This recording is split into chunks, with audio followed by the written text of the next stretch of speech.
Bonjour, aujourd'hui je vais vous présenter les deux types de morts les plus souvent utilisés en western et vous donner une explication sur les montants de bride existants. Vous avez sur votre gauche le levier et sur votre droite le filet. Le levier est un mort à branche dont l'action va se faire sur les barres du cheval, qui est une zone de gencive se situant entre les incisives et les dents de loup du cheval à l'avant de la bouche du cheval et les molaires à l'arrière de la bouche du cheval. Cette zone est représentée par le cercle rouge. Quand vous tirez sur votre rêne qui est attachée en bas de la branche de votre mort au niveau de la flèche jaune, le mort, donc les deux zones de cercle jaune, descendent sur les barres, ce qui fait descendre la bouche et reculer légèrement la bouche. Ça a un effet quand même assez strict. Le filet, lui, a un effet releveur. Il va aller prendre contact sur le coin de la bouche du cheval, donc là où il y a le cercle rouge sur la photo de la bouche du cheval. Quand on prend contact sur la rêne, on prend contact au niveau de la flèche verte, puisque la rêne s'attache aux anneaux du filet. Et la partie entourée d'un cercle vert du filet va aller directement prendre contact sur le coin de bouche.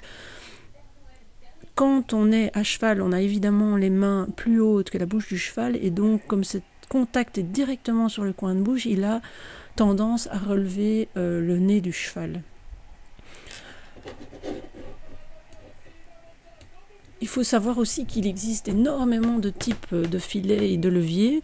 Donc moi je vais vous montrer les deux exemples de mes photos. Donc le filet en général a une simple brisure, c'est-à-dire qu'il y a un endroit cassé où il y a un mouvement dans le filet. Donc vous pouvez le voir sur la photo avec la flèche rouge.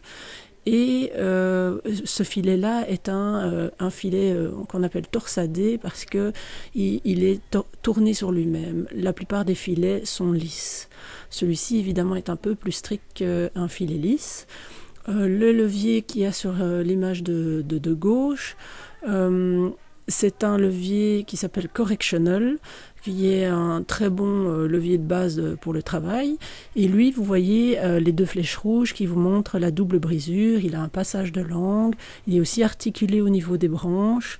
Maintenant, elles peuvent être fixes au niveau des branches. Le mort peut être fixe partout dans la bouche. Le choix de votre mort dépendra de votre travail, de l'entraîneur, de la main du cavalier, d'énormément de choses. Maintenant, il faut savoir qu'il y a des morts qui ne sont pas autorisés en compétition. Donc, il vaut mieux vous renseigner avant d'utiliser un mort en compétition pour être sûr de ne pas vous faire disqualifier inutilement. Alors, pour ce qui est des gourmettes, le levier, on peut utiliser la gourmette en chêne ou la gourmette en cuir. Dans ce cas-ci, mon levier avait une gourmette en chêne. La différence, c'est que la gourmette en chêne est un peu plus stricte, vu que la gourmette en cuir est un peu plus souple. La gourmette avec un levier est obligatoire parce qu'elle permet, quand on relève le contact sur le mort, d'avoir un frein pour pas que la branche tourne complètement au niveau de la bouche du cheval. Le filet, lui, par contre, ne peut être utilisé qu'avec une gourmette en cuir, qui sert uniquement à empêcher, d'ailleurs comme l'anneau que vous voyez sur mon filet, hein, qui est un anneau D, qui tous les deux servent uniquement à empêcher le mort de passer à travers la bouche. Alors, pourquoi choisir un filet plutôt qu'un levier? Habituellement, on utilise le levier pour la monte à une main.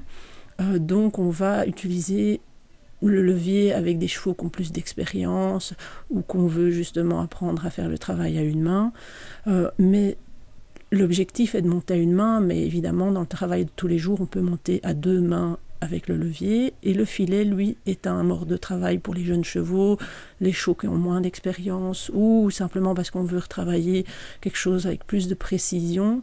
À ce moment-là, on va utiliser le mort de filet, qui est un mort utilisé à deux mains uniquement.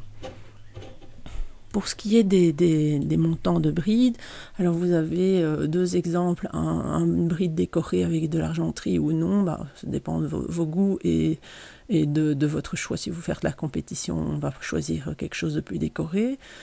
Et vous avez différentes formes de montants, c'est-à-dire que vous avez, comme représenté par le cercle rouge et le montant rouge, dans le petit dessin, vous avez ce qu'on appelle un frontal qui est possible, ou vous pouvez choisir d'avoir juste un passage d'oreille, alors unique ou double. Donc l'unique c'est le jaune, comme vous voyez là, comme sur ma bride de filet, et des montants de ma bride de filet, et vous avez aussi la possibilité d'avoir des montants de bride avec un double passage d'oreille, comme ça vous avez le passage autour de vos deux oreilles, c'est votre choix. Vous avez aussi la possibilité d'avoir des morts avec sous-gorge. Maintenant, il existe des montants de brides qui sont sans sous-gorge. Moi, je vous conseille d'avoir une sous-gorge parce que j'ai une expérience qui fait que certains chevaux, des fois, secouent la tête pendant le travail et vous vous retrouvez sans bride. C'est drôle après coup, mais au départ, c'est pas toujours drôle. Donc, vous pouvez, de préférence, utiliser une bride avec sous-gorge. Maintenant, c'est sûr que c'est assez joli de voir un cheval avec juste le montant et aucune sous-gorge. C'est simple et sobre. Vous choisissez ce qui vous plaît, c'est votre goût et vos choix techniques. Maintenant, ben voilà, j'ai touché tous les sujets qui concernent la bride et les types de morts. J'espère que ça vous a clarifié les choses. Il est important de connaître à quoi servent les morts et comment les utiliser pour bien choisir le mort en fonction de vous et de votre cheval, du niveau auquel vous êtes arrivé. Donc prenez le temps de bien choisir et d'adapter s'il faut, de revenir en filet. C'est la meilleure des choses à faire, de varier le mort en fonction de ce qu'on cherche à travailler. À très bientôt.